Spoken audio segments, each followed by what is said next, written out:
वैसे तो आपके सिलेबस में एक भी नहीं है कि आपको डेरिवेशन बताए जाएं, बट आपको मैं हर साल करवाता हूँ कि आप बच्चों को स्ट्रांगली पता होना चाहिए कि जो फॉर्मूलाज हैं, अब पता नहीं कौन सा है पेज नंबर, एक टेबल सी बनी हुई है मोमेंट ऑफ इनर्शियाज के लिए, है ना, मैं बता देता हूँ, आप देख सकते हैं पेज नंबर 165 पर एक टेबल का पेज है पूरा का पूरा। तो सभी के लिए दिखा रहा हूँ, एक टेबल है पेज नंबर 165 पर, है ना। यहाँ पर ऑब्जेक्ट्स हैं, फिगर्स जो है, रिंग है, रॉड है, डिस्क है, होलो सिलेंडर है, सॉलिड सिलेंडर है और एक सॉलिड स्फीयर है। डिफरेंट डिफरेंट ऑब्जेक्ट्स हैं और इन ऑब्जेक्ट्स के मोमेंट ऑफ इनर्शियाज लिखे हुए हैं। मोमेंट ऑफ इनर्शिया किसी पार्टिकल का क्या होता है, तो मोमेंट ऑफ इनर्शिया किसी पार्टिकल का क्या होता है, ये हमारी लास्ट डिस्कशन हो गया था, हमारी लास्ट क्लास में ये डिस्कशन हो गया था कि अगर कोई स्मॉल m मास का पार्टिकल है, पार्टिकल को पॉइंट साइज का एज्यूम किया जाता है, तो रोटेशनल एक्सिस से परपेंडिकुलर डिस्टेंस अगर r है, तो इस m मास के पार्टिकल का इस रोटेशनल एक्सिस के about moment of inertia I क्या होगा, mr स्क्वायर, किसी पार्टिकल का। तो इस फॉर्मूले को यूज लेकर हम किसी भी ऑब्जेक्ट का मोमेंट ऑफ इनर्शिया पता लगा सकते हैं। रेगुलर शेप का ऑब्जेक्ट होना चाहिए, लाइक रिंग, रिंग समझते हैं, डिस्क समझते हैं, तो रिंग डिस्क में डिफरेंस क्या है, this is a ring, this is a disc. Disc के लिए मैं थोड़ा सा शेड कर देता हूं, क्योंकि डिस्क में पूरे एरिया में मास डिस्ट्रीब्यूशन होता है, मानते हैं ना। तो डिस्क में क्या होता है, पूरे एरिया पर मास डिस्ट्रीब्यूटेड होता है, बट रिंग में मास कहाँ होता है, ओनली सरकमफेरेंस पर। सही बात, रिंग एक ऐसा ऑब्जेक्ट है जिसमें मास कहाँ होता है, पार्टिकल्स कहाँ होते हैं, सरकमफेरेंस पर ओनली। डिस्क में पूरे के पूरे एरिया पर, अगर r रेडियस की डिस्क है तो पाई r स्क्वायर इस एरिया पर, पाई r स्क्वायर इस एरिया पर मास होता है। यहाँ मास कहाँ होता है, 2 पाई r सरकमफेरेंस पर। तो रिंग और डिस्क में आपको डिफरेंस पता है, इनकी रेडियस हम मान लेते हैं कैपिटल। तो काफी सारे ऐसे ऑब्जेक्ट्स हैं, रॉड है, बहुत सारे ऑब्जेक्ट्स हैं। दो ऑब्जेक्ट्स के लिए आज हम डेरिवेशन करेंगे, एक रिंग के लिए देन एक रॉड के लिए। उनके, है ना, किसी पर्टिकुलर एक्सिस के अबाउट हम मोमेंट ऑफ इनर्शिया पता करेंगे।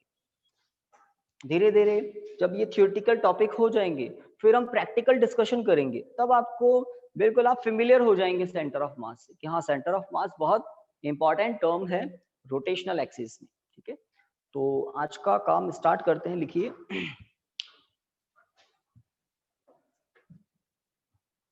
Moment of inertia of a ring, moment of inertia of a ring about an axis passing through its center, about an axis passing through its center and perpendicular to its plane, and perpendicular to its plane। Sir passing through के बाद क्या है ना, मैं पूरा बोल रहा हूँ, डायग्राम भी आप देख लें, है ना। एक मिनट, डायग्राम बनाना नहीं है ना, पहले देख लो और हेडिंग आप आराम से कंप्लीट कर लेना। तो ये एक रिंग है ना, और रिंग,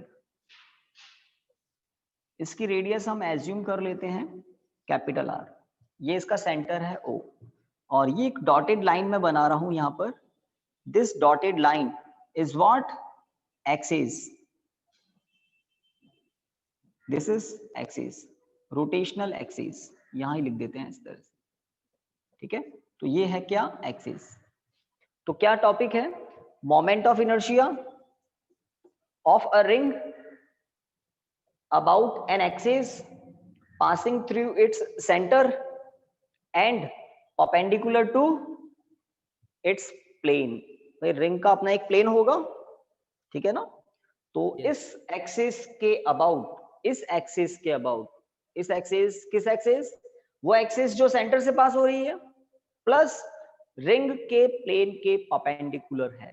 तो इस एक्सिस के अबाउट हमें क्या पता करना है, रिंग का मोमेंट ऑफ इनर्शिया। ठीक है, तो हेडिंग बड़ा सा लिख दिया होगा आपने, मे बी 2 लाइन्स आपने कंप्लीट कर दी होगी। अब राइट साइड में ये डायग्राम बना लो फटाफट, राइट साइड में डायग्राम बनाइए। Moment of inertia of a ring about an axis passing through its center and perpendicular to its plane। Heading लिखा, राइट साइड में ये सिंपल सा डायग्राम बनाओ। तो जो स्टैंडर्ड फॉर्मूला आप जानते हैं, I = mr² for a particle, यहां लिख देता हूं, ये कुछ नहीं लिखना आपको, है ना।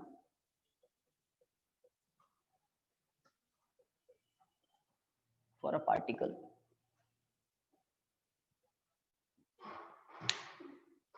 तो जो हम कर चुके हैं ना वो ऊपर लिखा है मैंने, आपको वापस नहीं लिखना, बस हम इस रिजल्ट को काम में लेंगे।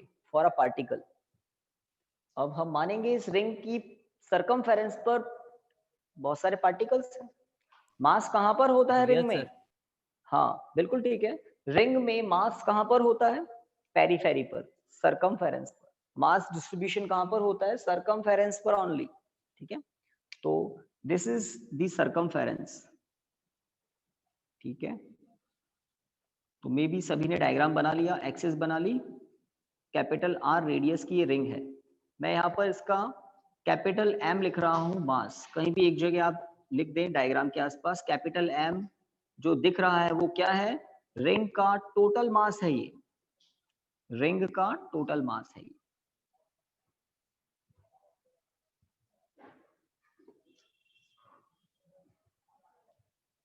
चलिए आगे बढ़े, तो सामने देख लें आप लोग, यहां पर मैं एक छोटा सा लेंथ एलिमेंट ले रहा हूं dx, छोटा सा पोर्शन dx, छोटा सा पोर्शन है dx।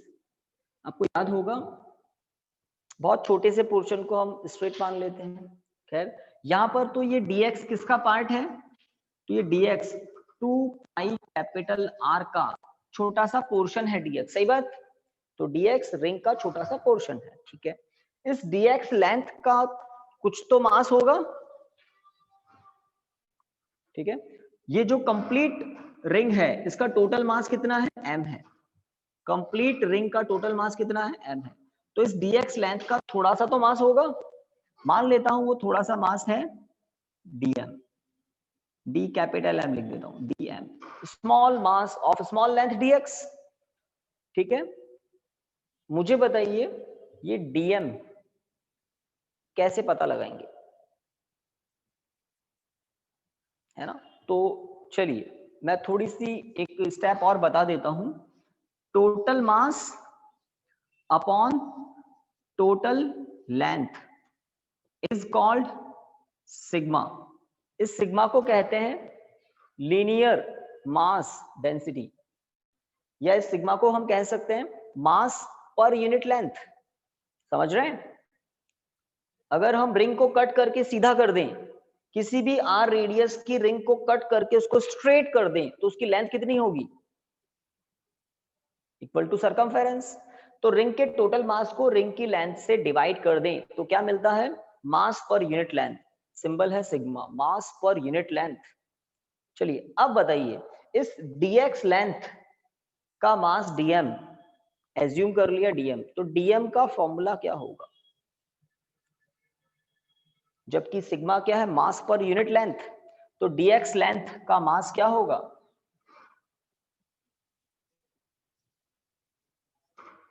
काफी बच्चे बात को डाइजेस्ट कर लेंगे। सिग्मा क्या है? मास per unit length, mass per unit length, dx length into mass per unit length क्या होगा?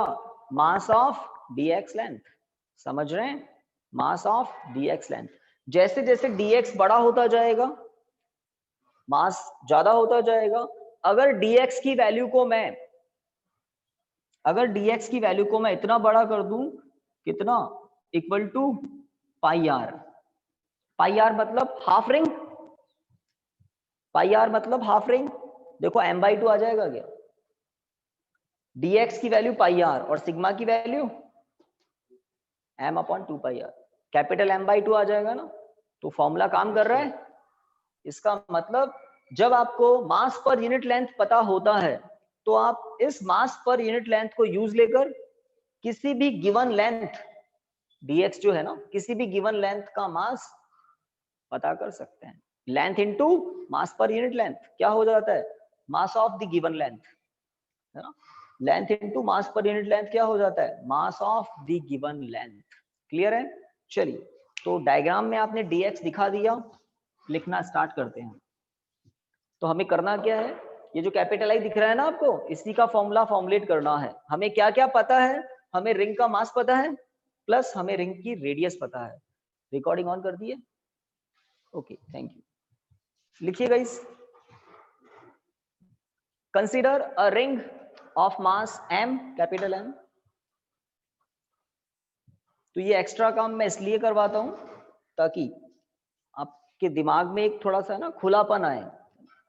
बुक ठीक है थोड़ी सी लिमिटेड है, इसमें आपको डायरेक्ट फॉर्मूले दे दिए, बट आपको आइडिया लग जाएगा कि हर किसी भी फिगर का मोमेंट ऑफ इनर्शिया अगर है तो उसका फॉर्मूला जो आया है वो लॉफुल तरीके से आया है, जो दिख रहा है वही आना चाहिए standard results.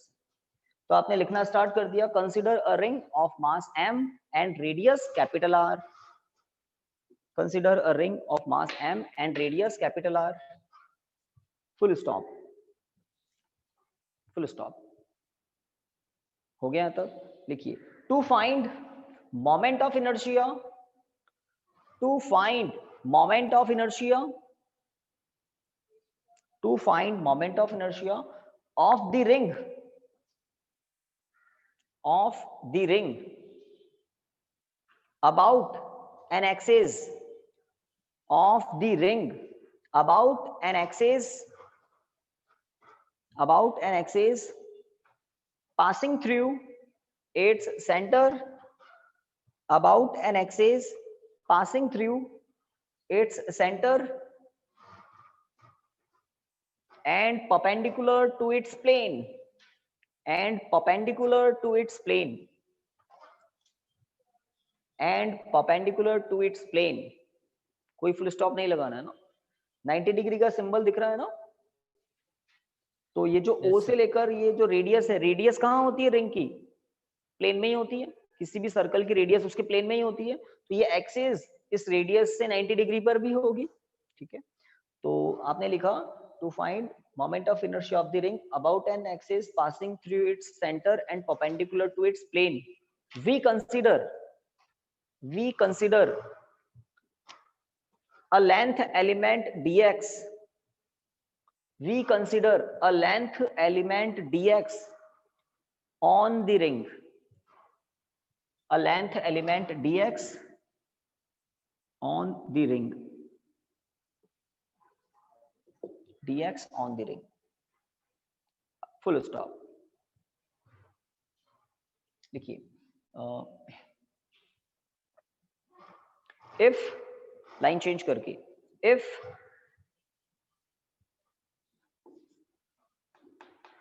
Symbol sigma, symbol है ये, if sigma be the mass per unit length of the ring, if sigma be the mass per unit length of the ring, then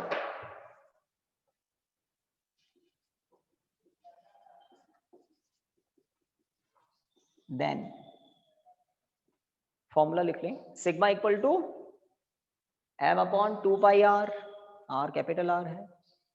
capital R हम वहां सिंबल यूज लेते हैं जहां fixed हो, तो उस रिंग की रेडियस कैसी है, फिक्स है, इसलिए कैपिटल R। इक्वेशन 1 हो गया सर। मास per unit length, mass per unit length, sigma है मास पर यूनिट लेंथ। इक्वेशन 1 तक सभी ने कर लिया, ठीक है। लिखिए, mass of the dx length, लिखिए now, mass of the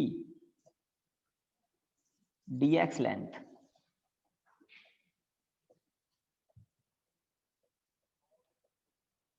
mass of the dx length क्या होगा गाइस, लिखिए dm equal to sigma into dx, dm equal to m into dx upon 2 pi capital R, equation 2। समझ गए कहां से हुआ ये? सिग्मा की वैल्यू पुट करने से। तो इक्वेशन 2 तक पहुंच जाएं। इक्वेशन 1 को यूज भी ले लिया है, यहाँ पर सिग्मा की वैल्यू पुट कर दी गई है। तो ये dx हम क्यों लेते हैं वो मैं बता दूं आपको।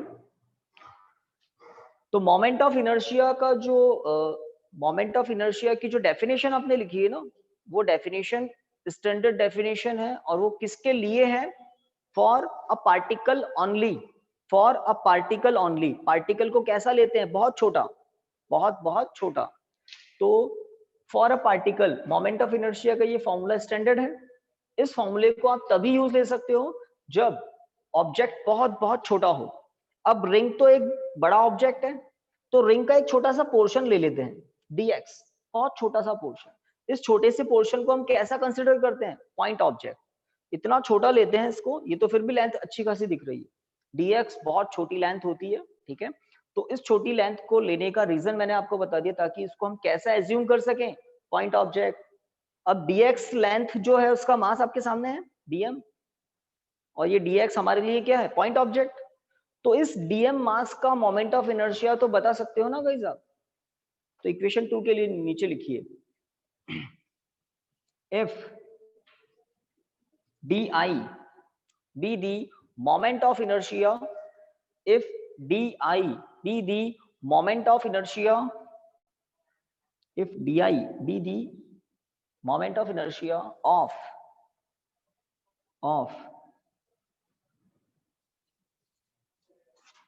of the dx length, of the dx length, then it can be written as, then it can be written as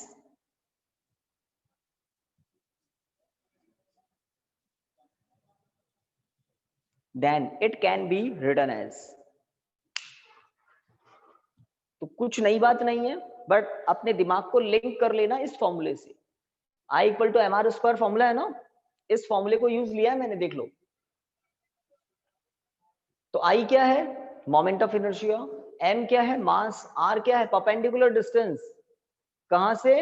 rotational axis से। अब यहां पर इसको फोकस करें आप, dx को।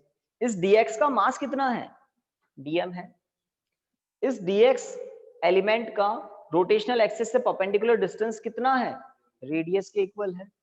तो इस dx एलिमेंट का जो मोमेंट ऑफ इनर्शिया है di, small mass small moment of inertia di, वो क्या होगा? dm into R square. Mass है dm, r क्या है? Perpendicular distance.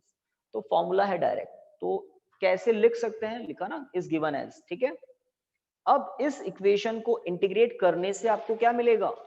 Total moment of inertia. But उससे पहले आप इक्वेशन 2 से वैल्यू पुट कर दो, dm की वैल्यू, बाय यूजिंग इक्वेशन 2 आगे बढ़ो।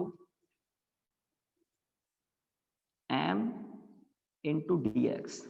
आपको इंटीग्रेशन के बारे में भी बताया था ना, आप इंटीग्रेशन को और आपका ब्रेन रेस्पेक्ट करेगा जब आप डिफरेंट डिफरेंट ऑब्जेक्ट्स के मोमेंट ऑफ इनर्शियाज पता लगाओगे।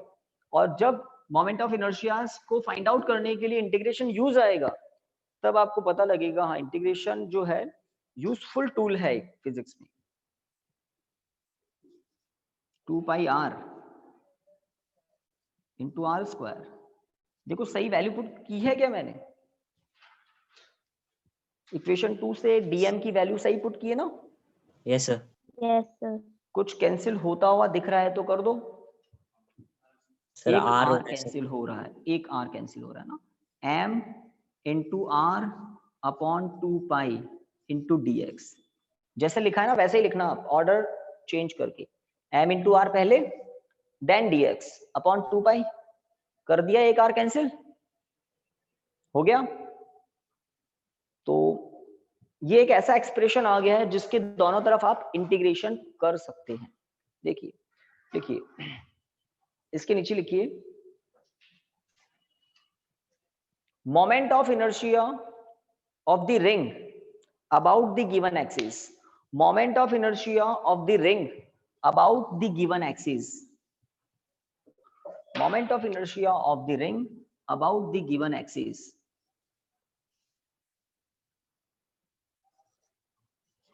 Moment of inertia of the ring about the given axis. तो देखिए I equal to integration of D I क्या है, टोटल मोमेंट ऑफ इनर्शिया उस रिंग का, और ये इंटीग्रेशन पर एक छोटा सा सर्कल दिख रहा है, पहले कभी देखा है ना? तो इस इंटीग्रेशन पर एक छोटा सा सर्कल क्या बता रहा है, this is a finite integration. कहां पर है, एक सर्कल पर है। सर्कल एक क्लोज लूप होता है, क्लोज लूप के लिए इंटीग्रेशन है ये, क्लोज लूप के लिए। डी आई की वैल्यू क्या है देखो, तो नेक्स्ट स्टेप में इंटीग्रेशन ही है, बट ये सर्कल क्या है, ये है फाइनाइट इंटीग्रेशन के लिए, एक सर्कल पर इंटीग्रेशन है, m into R upon 2 pi into D x.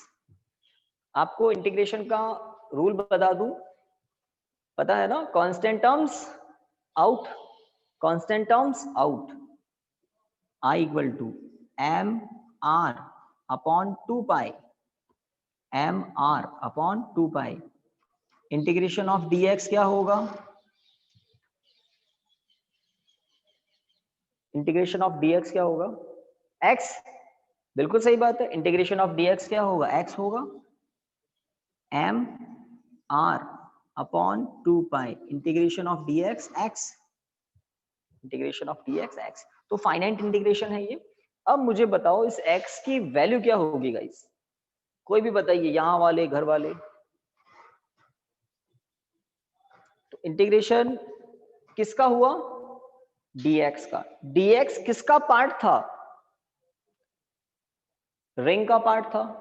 Yes sir. तो रिंग की लेंथ कितनी है, 2 पाई आर। 2 pi are. तो आपको पता होना चाहिए इंटीग्रेशन से हमें सम मिलता है कंप्लीट, कंप्लीट सम क्या होगा, 2 पाई आर, है ना। तो dx पार्ट किसका है, उस सरकमफेरेंस का, 2 पाई आर, जिसकी रेडियस r है। तो x के प्लेस पर अब मैं क्या लिख सकता हूं, 2 पाई आर। नेक्स्ट स्टेप में लिखिए आप लोग, x के प्लेस पर 2 पाई आर, बिकॉज dx किसका पार्ट है, सरकमफेरेंस का। तो इंटीग्रेशन से पूरी की पूरी सरकमफेरेंस मिलेगी। तो dx के इंटीग्रेशन से पूरी सरकमफेरेंस आपके सामने है। कुछ कैंसिल हो रहा है क्या, 2 पाई कैंसिल हो रहा है और आर आर प्रोडक्ट हो जाएगा। तो लास्ट रिजल्ट आपके सामने है क्या, I equal to M R square. तो वो जो पेज नंबर आपको मैंने बताया था ना 165, उस पे आप देखना, रिंग का मोमेंट ऑफ इनर्शिया लिखा हुआ है शान से एम आर स्क्वायर, बस लिखा हुआ ही है, उसका डेरिवेशन ये आपके सामने है। इंटीग्रेशन को यूज लेकर कर सकते हैं, कर सकते हैं। देखो अब ये थोड़ी सी है ना, ये बात मैं यहां पढ़ा रहा हूं और बात यहां की हो गई। अभी पूछते हैं, मतलब कौन पूछते हैं, स्कूल वाले। अब स्कूल मतलब एक बहुत छोटा सा सिस्टम नहीं है, हम तो आपकी बोर्ड वाला जो सिस्टम है ना, बड़ा इंडिया लेवल का बोर्ड का सिस्टम, हम तो उससे भी ऊपर की बात कर रहे हैं कि बोर्ड में भी आपके डिवाइड होता है, जोन डिवाइड होते हैं बोर्ड के भी, है ना। पता नहीं चेन्नई और ये अजमेर और अलग अलग बोर्ड डिवाइड होते हैं। मैं तो कह रहा हूँ उससे भी ऊपर उठ जाओ, नॉलेज के लिए पढ़ो, मार्क्स तो पीछे पीछे आने ही आने हैं। तो थोड़ा सा हम क्या, हमारे थोड़ा सा ज्यादा पढ़ लोगे ना, तो ऑर्डिनरी चीजें आपको और ऑर्डिनरी लगेगी। और बच्चे करते क्या कि ये आएगा क्या, ये नहीं आएगा क्या। तो ये इनकी नहीं कह रहा हूँ मैं, तो हमारे 12th वाले जो बच्चे हैं ना, उनको भी फिर समझाते हैं, तो थोड़ा बहुत। तो डेरिवेशन, अब आपकी ही बात बताता हूं मैं, डेरिवेशन कभी नहीं पूछेंगे। क्यों नहीं पूछेंगे, क्योंकि स्कूल में कभी करवाएंगे ही नहीं, फिर कैसे पूछेंगे। टेक्स्ट बुक में भी नहीं है, वो करवाएंगे ही क्यों, टेंशन लेंगे ही क्यों, एक्स्ट्रा सैलरी थोड़ी देते हैं वहां पर, इसलिए। खैर, अब मैं क्यों करवाता हूँ, मेरे सीनियर के आप पूछेंगे तो इसको हम क्यों करवाते हैं, ताकि जो डायरेक्ट रिजल्ट आपकी बुक में है उसको आप रेस्पेक्ट दें। जो डायरेक्ट चीजें आ जाती है उसको बच्चा फिर दिमाग एब्जॉर्ब नहीं कर पाता। अब आपको वो जो रिजल्ट दिखेगा तो पूरी पीछे की कहानी भी थोड़ी बहुत तो याद रहेगी। तो चीजें थोड़ा, ब्रेन का जो मैकेनिज्म है ना वो ऐसा ही है, जब पूरी पिक्चर दिखाते हैं ना तो मेन चीज तो बस समझ लो जिंदगी भर के लिए याद हो जाती है। ठीक है, तो किसका किसके रेस्पेक्ट में ध्यान दें, आप थोड़ा सा रिवाइज कर लें। रिंग का उस एक्सिस के अबाउट मोमेंट ऑफ इनर्शिया है ये, उस एक्सिस के अबाउट मोमेंट ऑफ इनर्शिया है ये, जो रिंग के सेंटर से पास हो रही है और रिंग के प्लेन के परपेंडिकुलर है। सही बात। अब थोड़ा शिफ्ट हो जाओ ना, सनलाइट आ रही है, चल जाएगा। तो रिंग के प्लेन के परपेंडिकुलर है। अगर मोमेंट ऑफ इनर्शिया आपको डिफरेंट एक्सिस के अबाउट पता करना हो तो आई ही चेंज हो जाता है, एक्सिस की पोजीशन चेंज, आई का फॉर्मूला चेंज। तो बार बार मैं कह रहा हूं किस एक्सिस के अबाउट, तो आप देख रहे हैं ना इस एक्सिस के अबाउट। चलिए, तो ये है मोमेंट ऑफ इनर्शिया। किसी पार्टिकल का मोमेंट ऑफ इनर्शिया क्या होता है, वो कॉन्सेप्ट हमारा यहाँ पर यूज आया था ना, किसी पार्टिकल का मोमेंट ऑफ इनर्शिया क्या होता है, और उसी के इंटीग्रेशन से हमने कंप्लीट पता किया। एक और डेरिवेशन करेंगे गाइस, हो गया यहाँ तक सभी का? Done? Yes sir. Yes, sir. एक और टॉपिक करवाते हैं आपको, हेडिंग लिखिए moment of inertia, moment of inertia of a bar. Bar होती है like a rod, straight linear, आपकी क्या लिखा है इन्होंने, रॉड लिखा है, ROD। Moment of inertia of a rod, moment of inertia of a rod about an axis, moment of inertia of a rod about an axis passing through its Sir, above या about? about an axis, about an axis passing through its midpoint, about an axis passing through its midpoint and perpendicular to its length, and perpendicular to its length, and perpendicular to its length. Okay guys, heading done. Diagram से बात को clear करूं। This is a rod, है ना, एक rod है ये, जिसकी लेंथ मैं कह देता हूं यहां पर, इसकी लेंथ है कैपिटल L, इसका टोटल मास है कैपिटल M।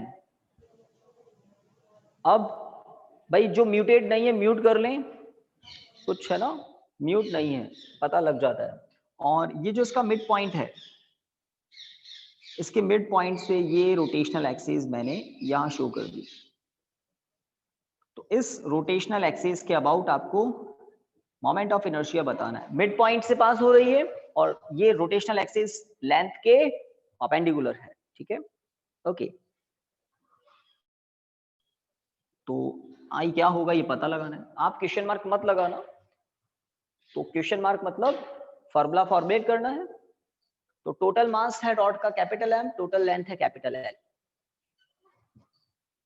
तो क्या करेंगे, है ना, क्या करेंगे, तो आपको पता है ना वो कार्टेशियन कोऑर्डिनेट सिस्टम होता है एक, पहले देख लो, इधर एक्स एक्सिस और इधर नेगेटिव एक्स एक्सिस होता है ऐसा, ऊपर वाई एक्सिस और नीचे negative Y axis, origin O, है ना।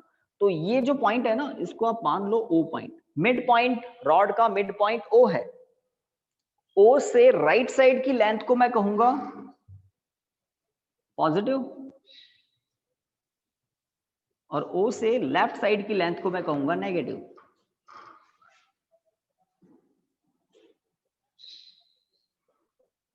तो टोटल लेंथ कितनी है L, समझ रहे हैं ना।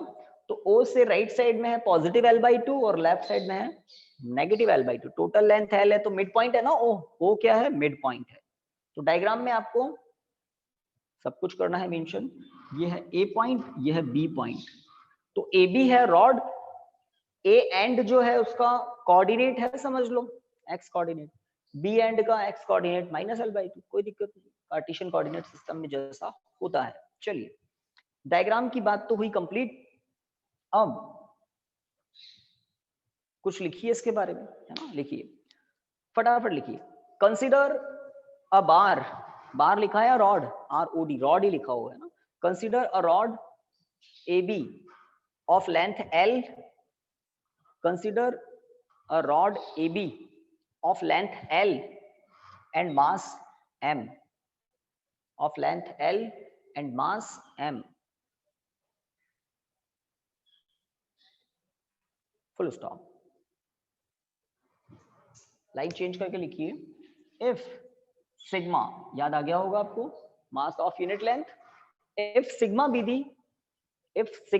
the mass per unit length of the rod, if sigma be the mass per unit length of the rod, then equation 1, then sigma equal to m upon l, mass per unit length, इसलिए m upon l, total mass upon total length।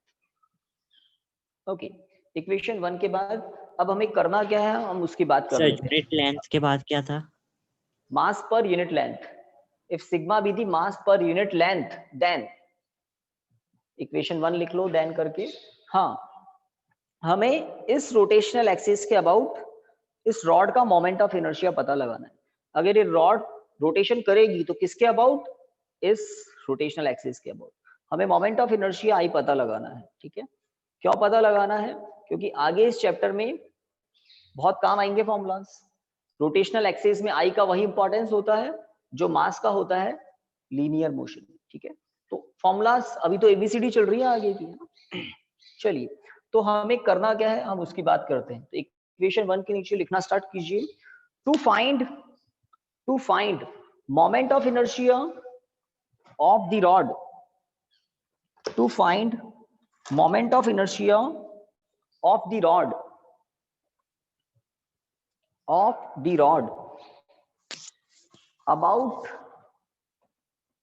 about the given axis, about the given axis, we consider dx length,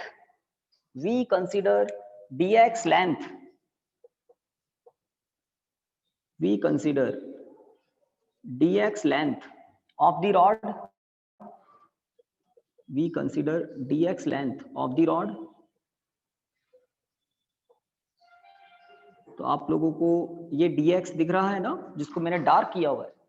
we consider dx length, छोटी C length है ये, of the rod. Diagram में ये dx दिखा दो।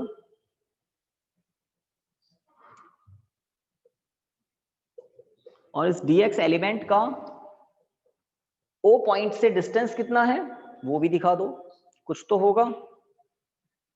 तो dx element O point से x distance पर है। dx एक छोटा सा एलिमेंट है, तो आपको ये छोटा सा एलिमेंट कंसीडर ही क्यों करना पड़ता है, कोई बताएगा? इस एलिमेंट dx को क्यों कंसीडर करना पड़ा हमें, क्यों कंसीडर करना पड़ा हमें? क्योंकि मोमेंट ऑफ इनर्शिया का स्टैंडर्ड फॉर्मूला एक ही है, I equal to mr square. और वो किसके लिए है, पार्टिकल के लिए, छोटे से पार्टिकल के लिए mr स्क्वायर। अब इस रॉड को तो आप पार्टिकल नहीं ले सकते, तो रॉड के इस छोटे से पोर्शन को हम कैसा ट्रीट कर रहे हैं, कैसा एज्यूम कर रहे हैं, एक पार्टिकल के जैसे छोटा सा ऑब्जेक्ट है। तो इस छोटे से dx लेंथ एलिमेंट के लिए हम इस फॉर्मूले को यूज लेंगे, क्योंकि ये पार्टिकल के लिए है, और उसके इंटीग्रेशन से आपको टोटल मोमेंट ऑफ इनर्शिया मिलेगा, ठीक है। तो काम शुरू करें। कंसीडर कर लिया, x दिखा दिया ना, दिखा दिया डायग्राम में। क्या लिखा है, आपको x के बारे में भी लैंग्वेज में लिखवा देते हैं। dx length element of the rod, ठीक है, फुल स्टॉप। लाइन चेंज करके लिखिए, mass of this length element dx will be, mass of this length element dx will be,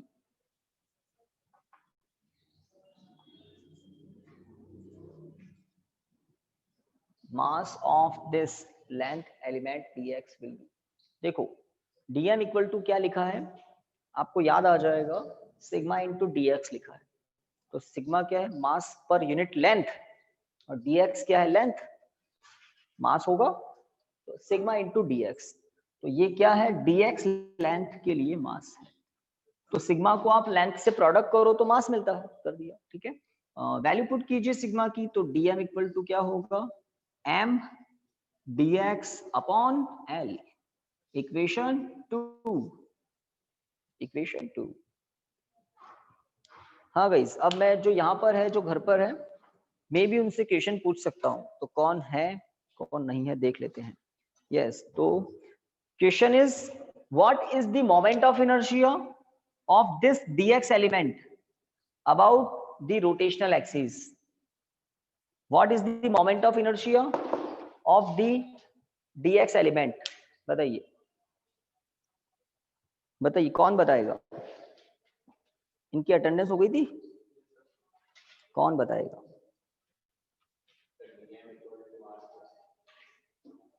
dm equal to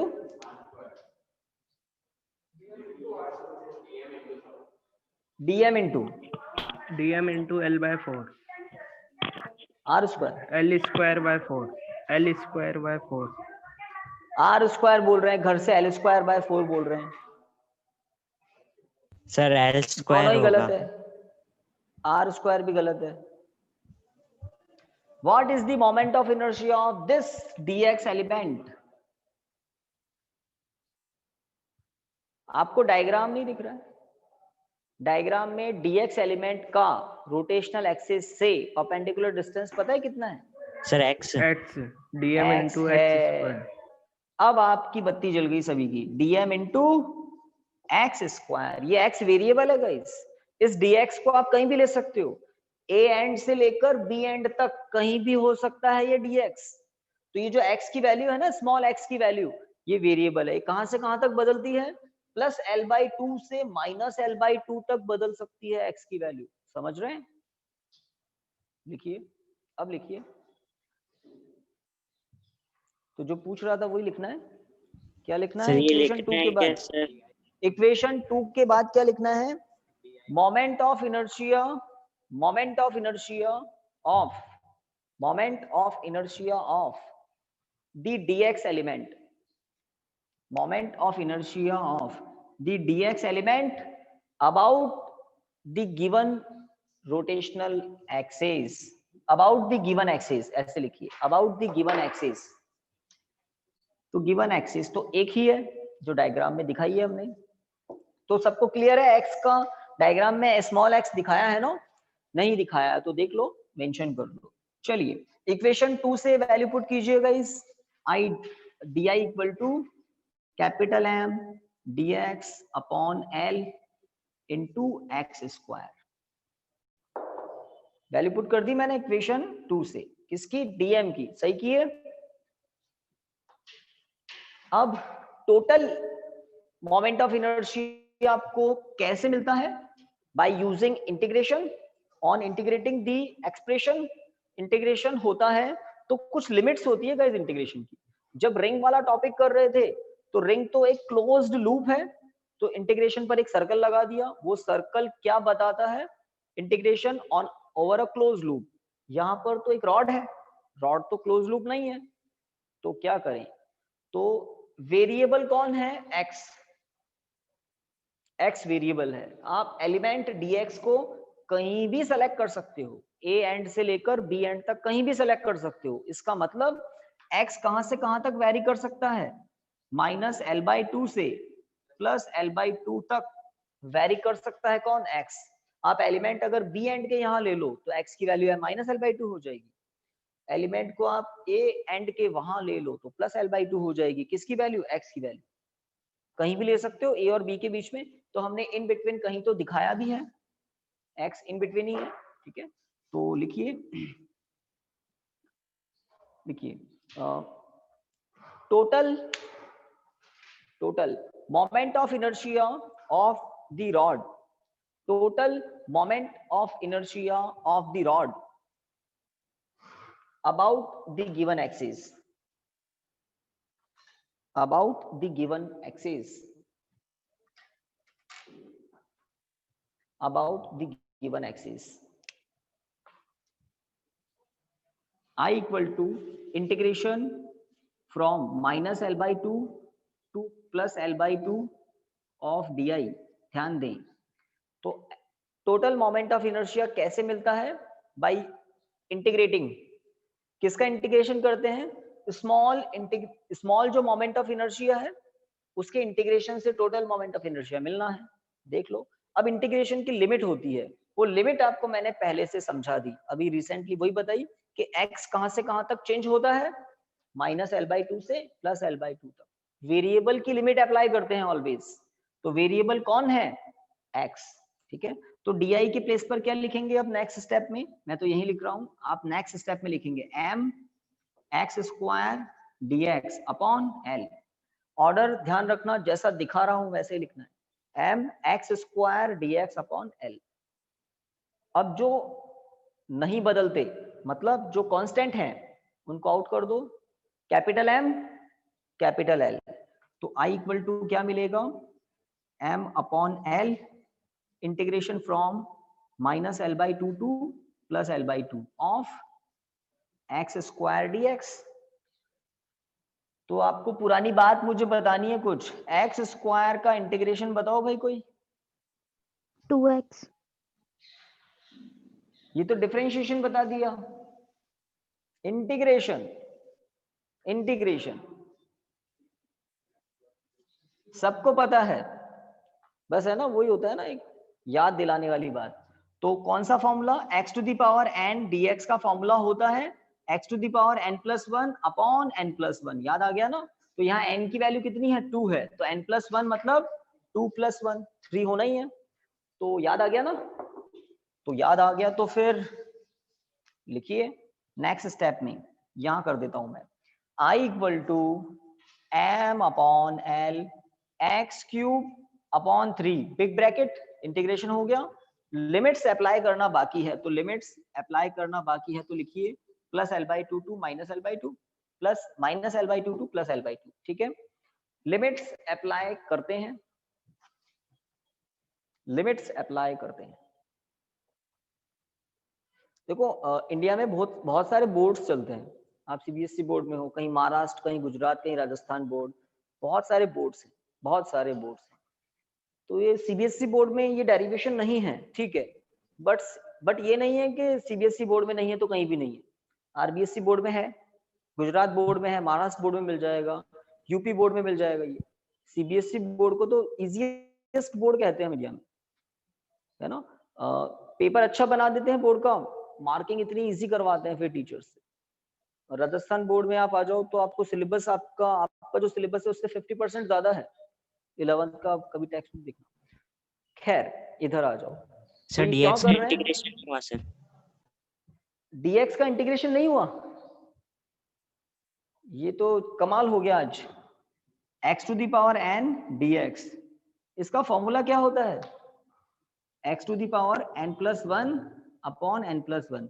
तो आप तो फॉर्मूले का ही पोस्टमार्टम करना चाहते हो, मतलब सर सॉरी सर, फॉर्मूला यही होता है ना।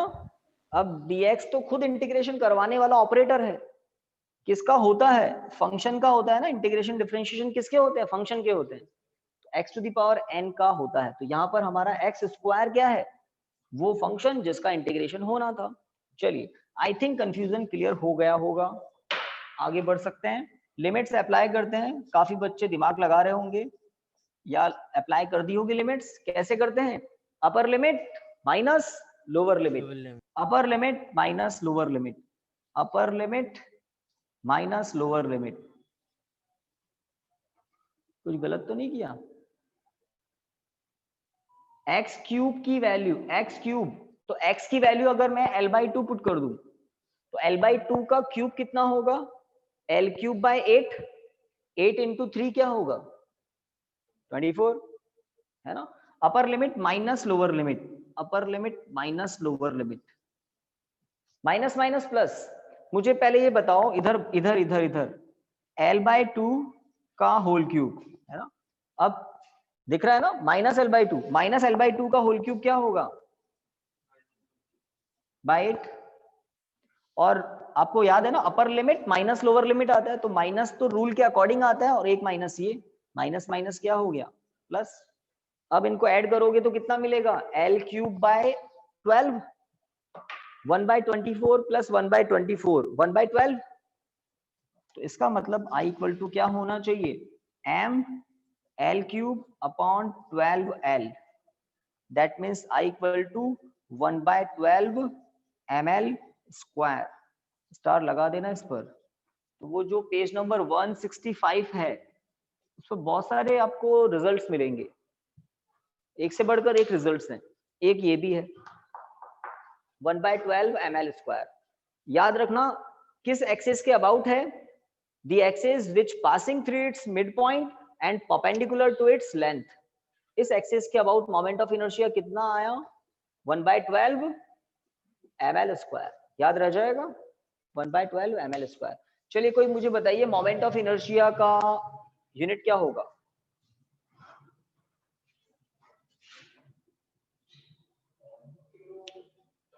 हाँ, काफी बच्चों ने सोच लिया, वही है kg into metre square.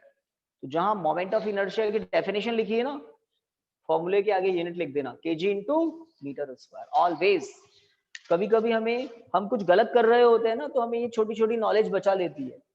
Moment of inertia का उल्टा सीधा फॉर्मूला आप भूल के भी नहीं लिखेंगे जब आपको यूनिट पता होगी kg इंटू मीटर स्क्वायर। तो देखिए लास्ट जो रिजल्ट आया है उस रिजल्ट में kg इंटू मीटर स्क्वायर ही बन रहा है।